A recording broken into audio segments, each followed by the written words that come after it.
Est-ce que vous vous êtes déjà posé la question, si vous deviez écouter plus qu'un seul artiste, tout le reste de votre vie, ça serait qui? Bon, c'est clair que c'est assez difficile de choisir. L'artiste que je choisirais, ça serait Green Montana. Et pour ceux qui ne connaissent pas Green Montana, on va faire un petit tour de mes sons préférés de cet artiste. En premier, on a Super Héros, sans surprise, qui est sur le projet Nostalgia Plus. Dès les premières notes, tu voyages.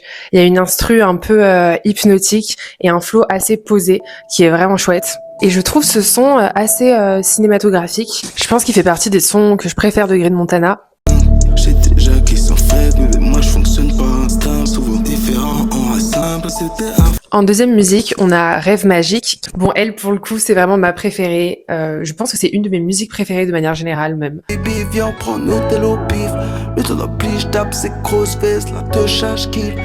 En troisième, c'est Riche Nouveau Monde. Sous drogue, les gens me rendent malade, yeah.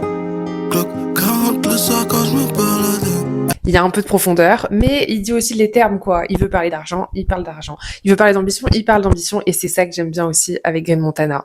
Et enfin, dans mon top 4 de sons de Green Montana, on retrouve Le Zen et les Saints. Tiens, que j'en prends soin de tes efforts là. Dès que passage, mort par instinct. Le son est plutôt court et il crée vraiment une atmosphère en très peu de temps. Il y a vraiment une ambiance unique qui se dégage de ce son.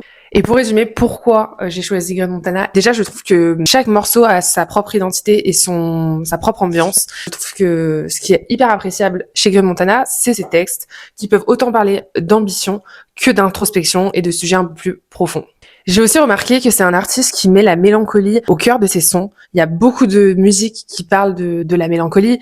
Il s'en sert aussi dans son processus créatif. Et je trouve ça hyper intéressant aussi parce que la mélancolie, c'est un ressenti qui me parle et que je trouve hyper intéressant. Donc c'est aussi pour ça, je pense, que je l'aime beaucoup. Bon, sans surprise, pour moi, Nostalgia Plus, c'est un de ses meilleurs projets. Mais je reste ouverte au débat.